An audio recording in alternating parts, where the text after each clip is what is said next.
Saya akan jalan dengan generasi muda daripada kumpulan apa yang orang Kedah duk panggil gerila sejarah. Ini adalah Al-Furqan, dia menulis banyak pasal bangunan ni. Kita akan jalan masuk, tengok dalam dia.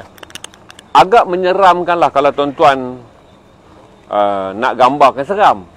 Tapi saya masih tersentuh hati adalah kerana kecantikan dan juga keunikan bangunan ni. Kita akan jalan dan ni saya beritahu kata monumen bangunan ni yang dinamakan The Sepa Chandra Palace ni. Istana Sepa Chandra ni, okey. Dia kata istana Sepa Chandra merupakan istana lama yang terletak Jalan Kampung Baru. Berarti ni Jalan Kampung Baru lah, Alur Start dikenali sebagai Istana Kampung Baru. Dibina oleh almarhum Sultan Abdul Hamid Halim Shah pada tahun 1882. Berarti tahun ni adalah 140 tahun. Selepas baginda menaiki takhta dan dibina khas untuk isterinya pertama, Cik Sepa Chandra. Reka bentuk istana ini menyerupai seni bina Siam kerana isterinya dari macam kata Pak Jamil adalah wanita daripada golongan bangsawan di utara Thailand. Malah perkahwinannya pun direstui oleh Raja Chulalongkorn. Cerita sikit Furqan, apa cerita bangunan ni? Baik, terima kasih kepada Tuan Haji kerana bagi peluang untuk saya berkongsi sedikit tentang maklumat tentang istana yang menjadi Taj Mahal di dalam negeri Jelapang Padi ini. Okey, baik. Seperti yang dia maklum daripada pakar veteran kita yang saya hormati sendiri, iaitu Cik Jamil juga, Tuan Jamil, salah seorang bekas asisten daripada Datuk Wairham, Datuk Wan Sasuddin. Dan saya pun banyak juga mengulik cerita tentang Taj Mahal ini ataupun Cik Sepa Chandra ini daripada arwah arwah Datuk Wan sendiri. Iaitu abang kepada Tengku Abdul Hamid. Maka perlu ada istiadat pertabalan yang baru untuk menggantikan takhta negeri Kedah ketika itu yang kosong. Pada tahun 1881. Ketika itulah dibawa bertabal di Bangkok, bertabal di Bangkok bersama dengan Paduka Bonda Wan Hajar, iaitu bonda kepada Sultan Ahmad Tajuddin, Sultan Abdul Hamid Halim Shah sendiri. Ketika itulah kata istana ini tersegap indah disebabkan kecintaan dan juga kasih sayang dia terhadap isteri pertama dia, Cik Sepa Chandra. Seperti yang sedia maklum, istana ni juga menjadi kediaman rasmi kepada Sultan Abdul Hamid. Pada ketika itu kediaman rasmi. Berarti ini adalah istana lah. Ya, bukan tempat dia meletakkan isterinya Cik Sepa Chandra dan dia datang berziarah, tidak. Ini berarti ini adalah istana. Ya, ini adalah istana dan kediaman rasmi buat Sultan Abdul Hamid sahaja. Ketika itu kediaman rasmi untuk pemerintah negeri Kedah masih lagi berfungsi, iaitu di Istana Pelamin ataupun di belakang Balai Besar. Okey. Ketika itu Wan Tempawan masih lagi menghuni di istana tersebut. Paduka Paduka Bonda Cik Wan Tempawan. Wan Tempawan berarti isteri salah satu lagi daripada isteri Sultan Abdul Hamid. Cik Wan Tempawan ni adalah salah seorang mungkin kerabat lapis macam mak belakang, mak saudara kepada Sultan Abdul Hamid lah. Okey. Tuan-tuan akan lihat ni tuan-tuan bangunan ni, dia ni 3 tingkat. Ini pintu dia, nanti kita akan masuk. Ini pintu dia. Berarti yang saudara nampak balkoni tu dah jatuh tingkat 3. Jatuh bawah ni tingkat 1, saudara nampak gerbang pintu yang saya akan masuk nanti tu, di tengah-tengah di bawah arch yang bulat tu. Itu adalah naik ke tingkat 2. Yang atas tu sekali, tuan-tuan lihat atas sekali tu, itulah bilik bersemayam pasangan Sultan Abdul Hamid dan isterinya Cik Sepa Chandra. Dia ada satu bilik je, dia macam loteng tapi hanya ada satu bilik. Jadi kita akan mula jalan ke dalam tu untuk saudara lihat keindahan bangunan dia. Saya ucap terima kasih pada kawan-kawan yang turut bagi spotlight. Saya rasa saudara dapat gambar lah dengan jelas. Saya rasa gambar jelas lah di FB. Jelas.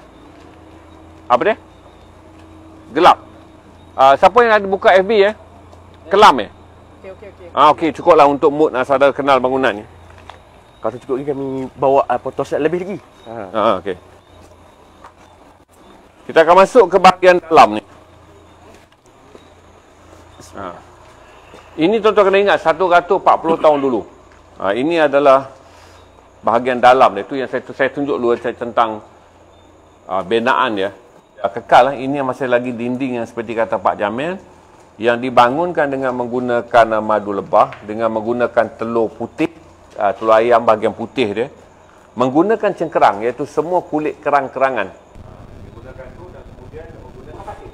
Dibangunkan. Jadi berarti kalau Pandalu melawat bangunan yang sama lah, sepatutnya Masjid Gersik pun, yang dibina pada tahun 1500 lebih. Bangunan ini 300 tahun kemudian. Jadi inilah teknologi yang ada dalam alam Melayu. Kerana di Gersik bukanlah binaan Siam, dipanggil binaan Patai.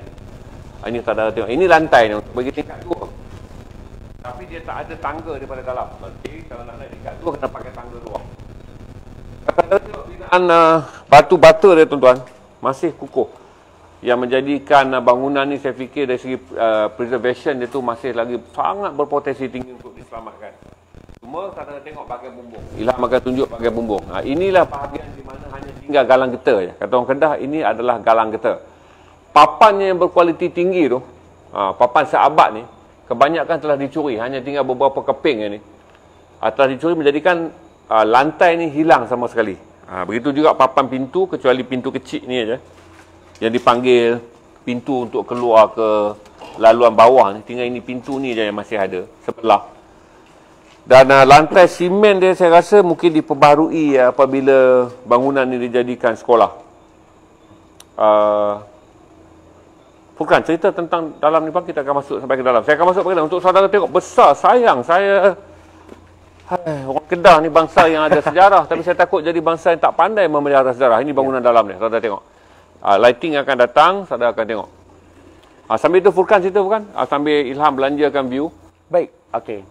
Seperti yang sedia maklum kata, Cik Sepas Nendra ni hidupnya pun dalam beberapa tahun saja, dan dengan izin Allah SWT, Cik Sepas Nendra ini mangkat pada 7 Februari. Pada zaman penjajahan Jepun pada tahun 1943, terjadi rampasan kuasa, iaitu ketika itu penjajahan Jepun di Pekan Alustar sendiri, yang membuatkan istana ini menjadi markas Jepun ketika itu.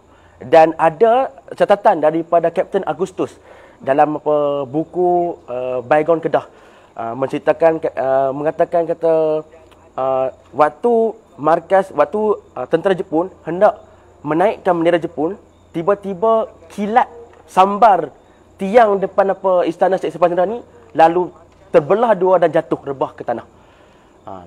Itu salah satu keajaiban lah yang dikongsikan oleh Kapten Agustus dalam Baygon Kedah, satu buku yang dikeluarkan oleh Lembaga Muzium Negeri Kedah Darul Rahman.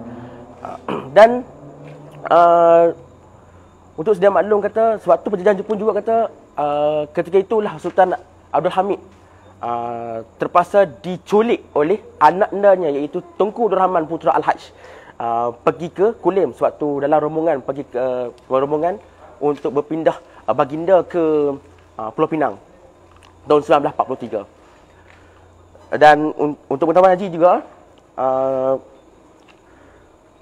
Sultan Abdul Hamid hendak pulang ke Alustar, hendak pulang duduk bersemayam di istana ini, tentera Jepun tak bagi. Lalu bermuram durka jugalah baginda ketika itu, akhirnya terpaksa mengakur kehendak tentera Jepun, dan akhirnya duduklah bersemayam sementara di Istana Anak Bukit. Akhirnya mangkat pada tahun 1943. Dan ketika itu juga kenapa Sultan Abdul Hamid tak sempat nak memperayakan Jubli Perak ketika itu, nak menyambutkan hampir 60 tahun pemerintahannya di Kedah Darul Rahman.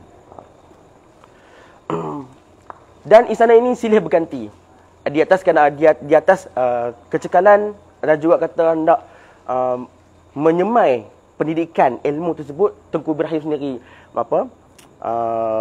menyerahkan istana ini untuk dibuat sekolah. Salah satunya sekolah kampung Girls School. Sebelum tu dipindah ke konvent, ada yang berganti ke sini kejap, pergi pindah ke Sultanah Asma. Ada yang lepas tu jadi pejabat pendidikan negeri, pernah juga menjadi pejabat bomba pada tahun 1960 lebih. Dan juga menjadi pejabat pendidikan negeri Kedah dan juga pejabat audit. Dan selepas itu menjadi Kolej Insaniah. Bangunan ini dipanggil sebagai kolej bangunan kawarismi oleh student Insaniah dulu. Al-Khawarizmi merujuk kepada algebra. Ya. Al-Khawarizmi salah seorang daripada cendekiawan Islam pada pada abad yang ke-9 pada zaman Empire Khalifah Harun al-Rashid. Tuan-tuan, kalau saudara tengok seni banner dia, saya akan bawa ke tempat yang lebih ini adalah pasti cantik. Walaupun ini adalah binaan yang saya tak fikir mewarisi 1882. Ini adalah mungkin telah dinaik taraf ketika dia mula dijadikan pejabat pentadbiran sekolah. Ya. Ini juga bahagian untuk pergi ke bahagian belakang di mana saudara akan nampak ini barek di mana pekerja tinggal. Saudara nampak tu daripada situ tu saudara nampak barek pekerja tinggal. Kemudian ini juga adalah kawasan barek pekerja tinggal. Berarti mereka yang bekerja dengan istana tinggal di bangunan belakang ni. Tuan-tuan akan nampak, saya harap saya boleh bagi static shot untuk saudara tengok bangunan ni. Lampu dah cukup untuk saudara bagi. Saya sayang, saya fikir. Tapi ada pihak mengatakan pemeliharaannya menelan belanja 100 juta. Itu menjadikan kerajaan negeri Kedah menganggap bajet ni terlampau besar bagi sebuah negeri yang mempunyai peruntukan bajet tahunan yang rendah. Saya fikir sayanglah kalau melihat semua benda-benda ni makin hari makin musnah. Kalau saya tak fikir kata dia boleh terus bertahan 140 tahun kemudian dibiarkan begitu saja. Sedangkan bahagian bumbungnya dah musnah sama sekali. Saya fikir kalau biar lagi kayu-kayunya akan dicuri kerana ada beberapa pintu yang masih lagi mempunyai nilai sejarah lama tapi belum lagi diangkut orang. Tapi kalau dah dibiar dan diabaikan, saya tak fikirlah kata kita akan melihatnya lagi dalam bentuk yang kita lihat walaupun sisa yang ada ni masih lagi boleh diselamatkan. Saya akan cuba naik ke tingkat atas tapi tak boleh naik sebab saya nampak luas ni. Betul-betul istana dulu tuan-tuan tidaklah semegah yang kita kata istana yang besar sebab ini lebih kurang 1,500 ke 1,800 kaki persegi je. Saiz yang kita anggap bagi orang sekarang bukanlah banglo kayangan. Dia betul-betul binaan yang cukup untuk meletakkan satu kamar diraja di atas tu. Kemudian ini ada bumbung. Berarti tempat yang saya berdiri ni dia bumbung. Dia ada lantai. Berarti ini tingkat bawah. Kita naik di tingkat atas. Dan kita naik ke bentuk yang kita sebut loteng. Tapi sebenarnya adalah kamar diraja. Lantai ni semua dah runtuh ni. Yang atas bumbung pada saya ni langsung dah tak ada. Ini adalah tiang lantai lah. Dipasangnya galang getah, ada lantai. Tapi oleh kerana bila Kolej Insaniah keluar dan meninggalkan tempat ni, saya fikir pada lewat 90-an barangkali. Menyebabkan orang pugar, rongkah habis semua dia punya kayu. Sebab kayu-kayu dia adalah kayu lama yang berkualiti tinggi. Jadi tertinggal begini je. Dan masih ada Pak Jamil ni dia orang lama. Dia tak mau menyentuh hati pihak-pihak mana. Tapi saya fikir proposal lah untuk memelihara ataupun membaik pulih bangunan ni taklah begitu dipedulikan. Sebab saya tak fikir kata orang faham apa itu menyimpan nilai sejarah. Ketika Kedah pun bukanlah banyak bangunan lama. Hanya tinggal beberapa biji saja. Tapi oleh kerana semangat nak buat tak ada. Saya fikir kalau pemeliharaan dibuat di peringkat-peringkat seperti mana yang dibuat oleh Kerajaan Selangor di Bandar Jugra. Boleh. Sebab di Selangor dalam pembangunan semula kawasan Kesultanan awal dia di Jugra dibuat berperingkat-peringkat. Betul. Taklah dilambakkan sekali. Pasal preservation ni dia boleh buat peringkat-peringkat. Sekurang-kurangnya daripada berperingkat-peringkat dia musnah, lebih baik berperingkat-peringkat dia diselamatkan. Betul. Tan, apa cerita hantu kat sini? Cerita hantu... Atan dia rajin redah kubur lama segala lah. Batu nisan dia pergi kikis cari siapa orang. Dia tinggal dia tak gali kubur je nak tahu mayat siapa. Dia asal jumpa saja tapak yang dikaitkan dengan mereka yang syahid dalam perang berbisik 1821, 1842. Bermalam dia, tidur dia, mencari segala bentuk secara nyata dan secara gaib. Minat sungguh budak ni. So saya tanya, asal saya nak datang, orang kata hati-hati. Asal orang nak datang je hati-hati. Apa hantunya sangat? Okey, ini adalah kisah yang dikongsikan oleh kawan-kawan saya yang pernah duduk di Kolej Insaniah. Suatu kata tapak ini menjadi bangunan Al-Khawarizmi zaman Kolej Saniah tersebutlah. Jadi banyakkan berkongsi itu tentang mereka selalu jumpa seorang nenek kebayan. Nenek kebayan yang duduk di belakang istana. Betul-betul di tapak rumah pekerja tadi tu. Tapak rumah pekerja tu. Satu lagi selalunya selalu nampak lembaga hitam duduk di bawah pokok.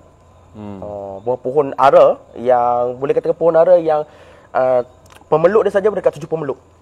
Kat mana pohon ara tu? Ada satu kat belakang, satu kat depan. Kita akan tengok pohon ara nanti 7 pemeluk besar tu. 7 pemeluk. Okey. Jadi dan diperkatakan juga pada zaman Kolej Saniah ketika itu pada awalnya adalah untuk asrama perempuan. Diperkatakanlah sebab cerita ni pun kadang-kadang bercampur. Fahamlah. Banyak bersih. Sajalah saya nak menarik dengan cerita Lisani ni. Betul. Jadi bila kata dulunya istana ni jadi kolej perempuan dahulu ataupun kata asrama perempuan. Lepas tu banyak sangat histeria dan juga kata kerasukan yang berlaku dekat sini, maka ditukar jadi kolej lelaki. Dan ketika itulah pada zaman kolej Saniah itulah istana ini dipanggil Istana Takeshi. Kerana? Disebabkan bentuk dia macam istana Takeshi dalam dalam reality show di Jepun. Reality show di Jepun, ya. Itu je mereka selalu menggambarkan bahawa akan ada seorang nenek tua di bahagian belakang, iaitu tempat yang dulunya dijadikan sebagai bilik pekerja ataupun bilik dayang istana, dan menemui lembaga hitam di pokok besar 7 pemeluk yang ada belah sini. Kita boleh keluar pergi tengok pokok tu? Boleh, silakan. Kita akan tengok tempat yang dikaitkan dengan tu. Kita minta izin Allah, dengan perlindungan Allah Subhanahu Wa Taala, dengan izin Allah, supaya niat kita adalah untuk memaparkan sejarah yang selalu dikaitkan dengan itu dan ini. Jadi tiadalah niat kita untuk berbongkak sombong, tapi kita nak, kerana benda ni diceritakan secara meluas mengenai kerasnya tempat ni. Jadi kita lawat nak tengok pokok dia. Tak ada. Bukan pokok ni. Musuh pokok depan tu. Ara yang depan ni lah ni. Ara besar ni. Sekali tu. Okey. Kat ujung depan sekali. Okey. Ini aranya. Ni pokok ara tunggal ni. Berarti ni kawasan luar dia. Berarti secara hekarnya kawasan ni besar. Istana ni barangkali mewakili 1/10 je. Sebab Ham pusing kamera Ham. Ni ekar dia. Saudara boleh tengok tu luas tak luas tu. Dan secara gerannya, tanah dimiliki oleh Kerajaan Negeri Kedah, bangunan dimiliki oleh Yayasan Tengku Kasim, iaitu sebuah yayasan yang dimiliki oleh keluarga diraja. Jadi kalau ikutnya lembaga tu di sini lah. Lembaga hitam tu. Nanti kena tengok kawasan nenek, kita pergi ke belakang. Inilah kawasan kata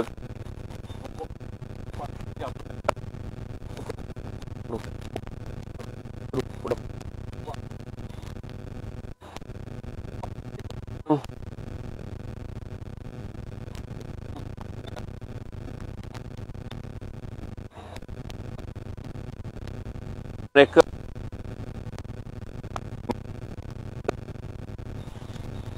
inilah pokok.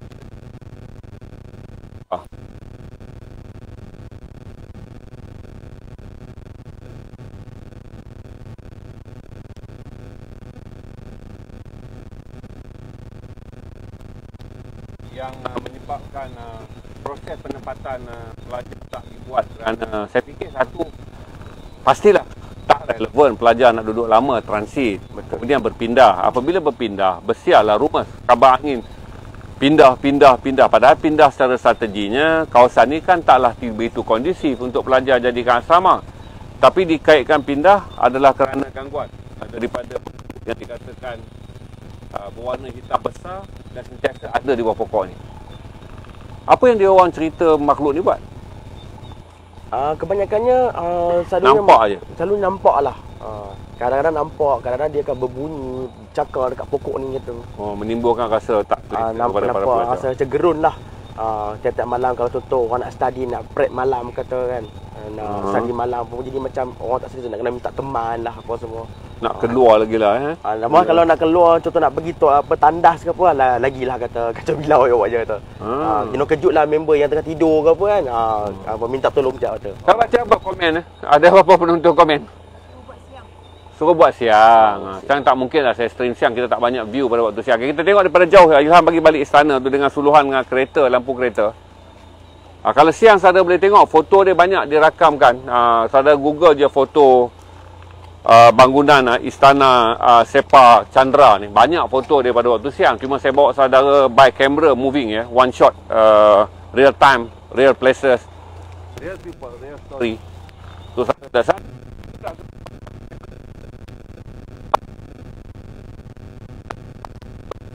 kalau kata istiqah ni mungkin akan kerja yang lain. Nenek juga yang disalahkan. Okay. Di mana yang dikaitkan dengan apa makhluk bertubuh hitam ni biasa disebut berbulu-bulu, nak sebut mudah orang Kedah selalu kaitkannya sebagai hantu. Kata ini selalu kaitkan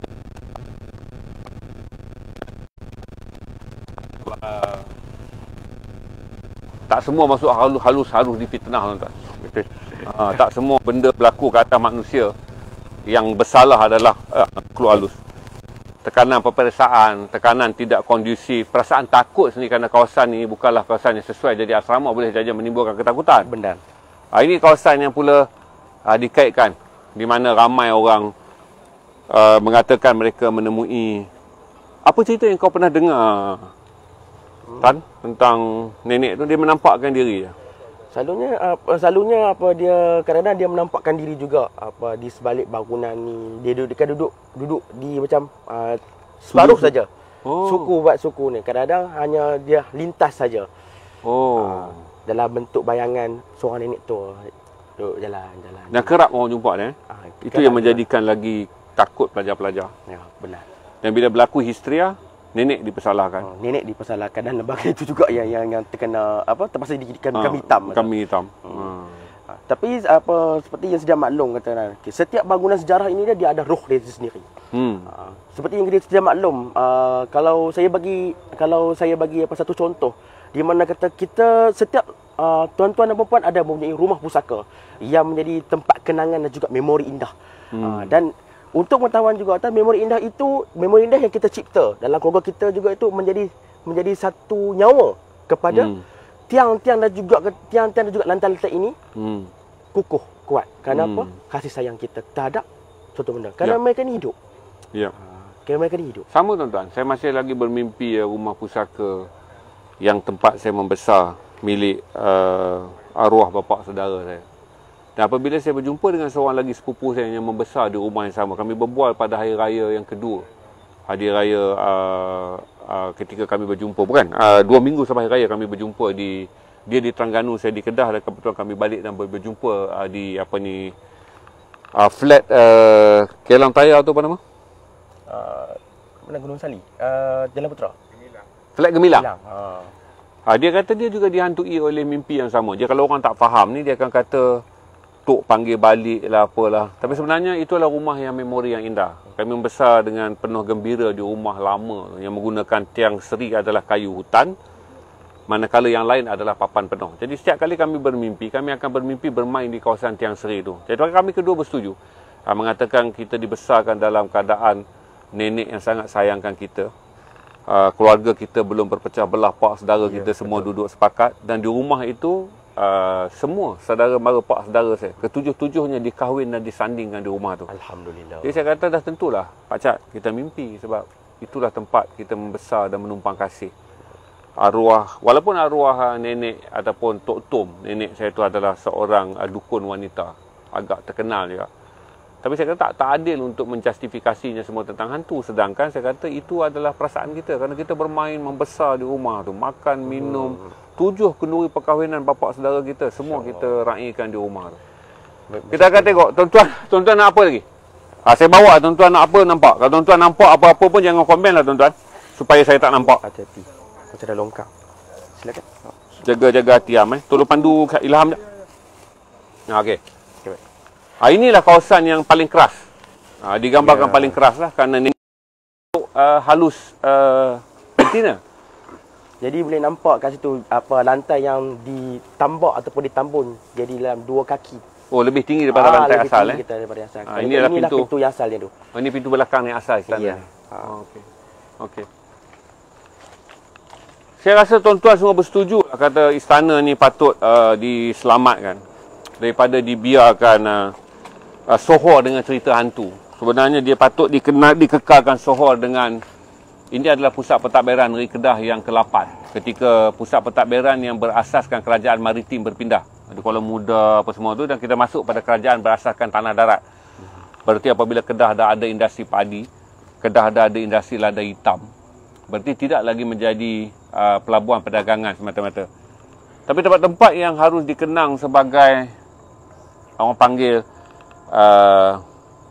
evolusi Kesultanan Kedah, 8 kawasan untuk hampir 30 sultan, dah menjadi tempat yang difitnah sebagai lubuk kisah seram.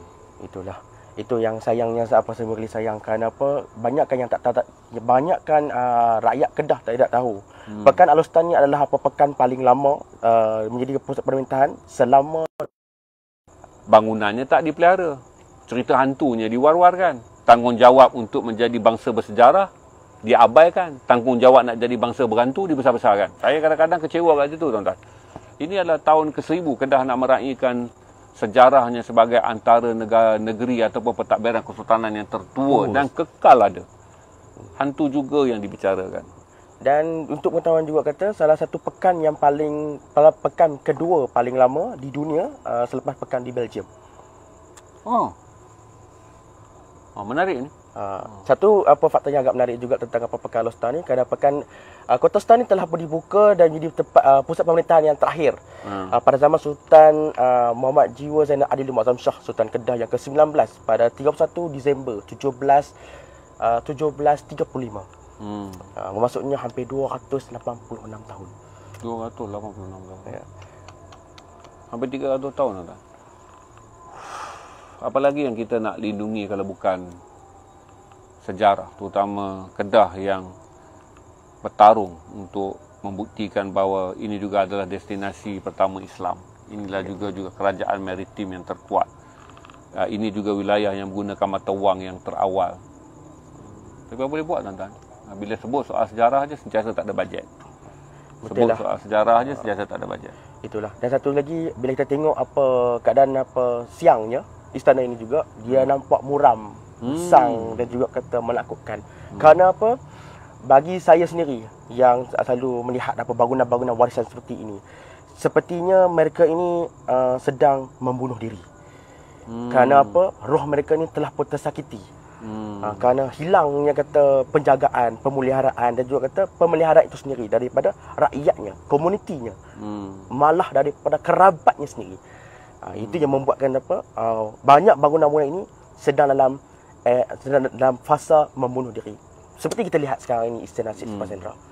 Sedang nenek lah menjaga nek.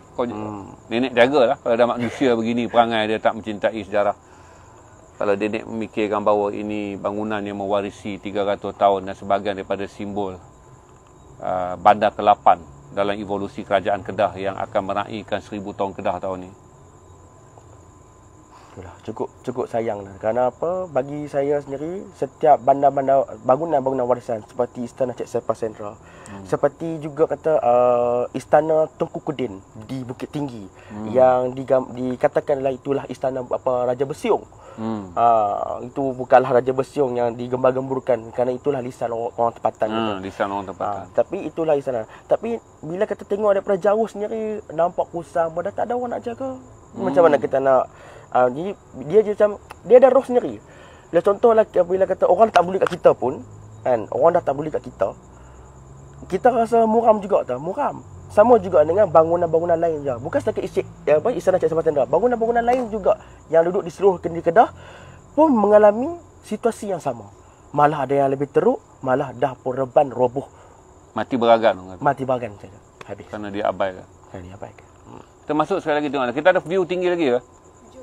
794. Kita masih ada 800 view. Kita ada di YouTube mana ni kan?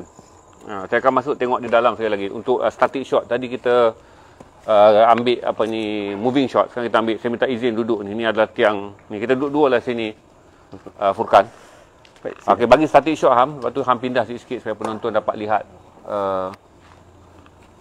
bangunan yang saya jatuh kasih dan jatuh sayang pada bangunan ni, kerana tak sepatutnya diabai di demikian rupa. Kejap lagi saya akan naik kot tingkat atas untuk saudara tengok. Saya rasa jom Ham kita naik tingkat atas. Saya belanja saudara view tingkat atas. Untuk makluman perlahan-lahan. Seorang kena queue Ham sampai saya jalan ke atas, Ham tak boleh masuk penuh kerana lantainya tu. Untuk apa? Untuk apa? Untuk atas Ham di depan. Nanti tak boleh dengar audio pula. Oh, silakan. Apa ni, Mir tolong guidekan Ham berundur. Okey. Untuk makluman apa Tuan Haji juga kata, istana kita duduk kat sini lawa sembang-sembang. Alhamdulillah. Untuk makluman Tuan juga kata, istana ni pernah pun dibuat plan semula para arkitek oleh Universiti Putra Malaysia UPM dengan UKM. Dan diperkatakan juga lantai atas dia, tingkat atasnya adalah balai penghadapan kecil. Balai beradab kecil. Balai beradab kecil kata. Okey. Berarti aktiviti di bawah ni lebih pada aktiviti biasa. Tuanku akan memulakan aktiviti menghadap semua di lantai 2 dan beradu di lantai 3. Okey. Kita akan naik ke atas alam-alam tuan-tuan. Tapi saya dah semak tadi kena bergerak hati-hati Ham keluar daripada jalan ni. Kita kena berhati-hati kerana habis ni lantai kosong ni. Ham berhenti je, Ham tunjuk gambar ni macam ni tengok. Habis semua papan ni dibuka. Ni saya tunjuk tuan-tuan kualiti papan ni. Ini galang getah yang asal, galang getah kayu lama ni. Okey.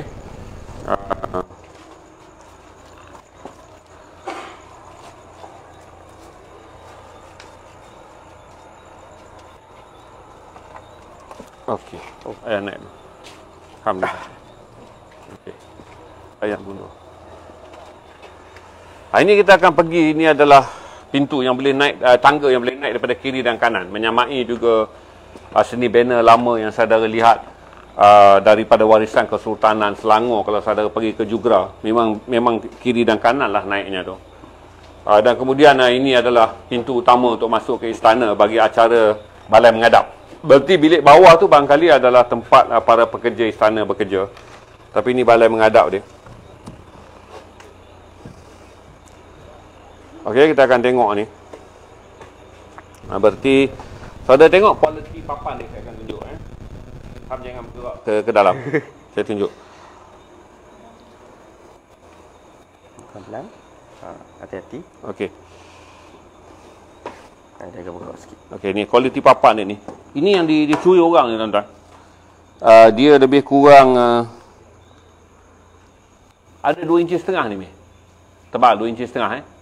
Kali 5 inci. Dan dia papan sebatang ni tuan-tuan. Berarti lebih kurang dalam panjang dia 25 kaki. Ni papan sebatang ni. Saya tak rasa boleh angkat ni, masih melekat ni, masih boleh dicuri ni. Kalau orang buka ni, papan sebatang ni. Okey. Bila jalan ke sini ni. Okey. Lantai. Kita akan pergi ke pintu. Ini balai menghadap ni. Ham yang masuk jauh tak nampak. Ini dah tunggu dia saudara tengok dah runtuh sepenuhnya. Ini runtuh 90%, 95%. Berarti ini balai menghadap. Berarti bahagian-bahagian rasmi untuk tulis tuanku. Kita sebut di sini maksudnya di bawah Sultan Abdul Hamid bertemu dengan mereka yang datang menghadap. Tuan-tuan kena ingat, walaupun namanya Istana Cik Sepah Cakra, dia adalah istana rasmi tempat daerah sultan, bukan istana inggap. Jadi dia orang datang, ini tempat menantinya, masuk menghadap besar ruang menghadap yang menyedihkan. Beginilah jadi dia apabila kita tengok ni kayu-kayu yang ada masih berkualiti tinggi, tapi oleh kerana tidak diberi biaya sekalipun untuk menyediakan pagar, menyediakan pengawal keselamatan bagi mengelakkan bangunan ni diterobohi dan akhirnya kematian dia menjadi ni. Tangga ni dah hilang. Tangga ni Ham boleh nampak tak? Ham boleh tahu. Okey, tak boleh dengar mic. Tak jauh. Oh, tadi jauh sangat. Okey. Furkan akan pegang kamera sebab tak ada gambar, Furkan agak-agak ajalah. Saya akan naik ke atas. Okey, dia agak by screen je lah tuan-tuan. Ini naik betul-betul ke bilik peraduan. Bahasa istana dulu dia tak sebut bilik tidur, dia panggil bilik peraduan diraja. Habis lantai dia juga dicuri, tapi galang getah dia adalah kayu lama berkualiti tinggi. Saya akan ambil kamera daripada Furkan dan tunjuk pada saudara apa yang dipanggil bilik peraduan dulu. Tidaklah bermewah-mewah. Saiznya hanyalah saiz biasa. Saya fikir 20 kaki kali 50 kaki je ni. Okey, ni. Ini dia ada pintu dia. Tak Furkan tunjuk je. Inilah keadaan dia. Bumbung masih okey, masih lagi menggunakan bumbung genting lama tu. Masih okey lagi bumbung dia semua. Dan saya fikir kata sebahagian yang menolak projek pemeliharaan istana ni kerana kosnya tinggi. Betul lah, Kedah memerlukan banyak rumah, Kedah memerlukan banyak subsidi, Kedah memerlukan itu dan ini. Sedangkan bajet yang disediakan oleh kerajaan persekutuan kecil, dan Kedah masih lagi antara 5 negeri yang mengharapkan subsidi kerajaan persekutuan dari segi pembangunannya dan juga dari segi urus takbirnya. Tapi saya tak fikirlah sebuah istana patut dimusnahkan. Saya fikir kalau dijadikan projek 5 tahun, berarti pelihara sedikit-sedikit, selepas 5 tahun pulih. Tak perlulah kita dibiarkan sikit-sikit, lama-lama musnah. Sebab Kedah tak banyak monumen, tuan-tuan. Sebuah negeri yang boleh meraihkan tahun ke-1000 dari segi persejarahan dia. Sama ada sejarah ketibaan Islam, sejarah kesultanan. Tak sepatutnya lah dia menjadi negeri yang papa dari segi usianya. Usianya matang. Usianya mewakili kerajaan Tanah Melayu yang mempunyai sejarah apa yang dipanggil sebagai kerajaan di 8 pertempatan berbeza. Tak sepatutnya dia biarkan papa pada era moden di mana kalaupun kita bercakap tentang pembangunan, tetapi sejarah untuk renungan anak cucu juga penting. Saya ucapkan terima kasih pada Pak Jamil. Saya ucapkan terima kasih pada Al-Furqan. Sebab saya tak bawa apa. Dia orang bawa torchlight, dia orang bawa lampu untuk membantu stream ni. Assalamualaikum warahmatullahi taala wabarakatuh.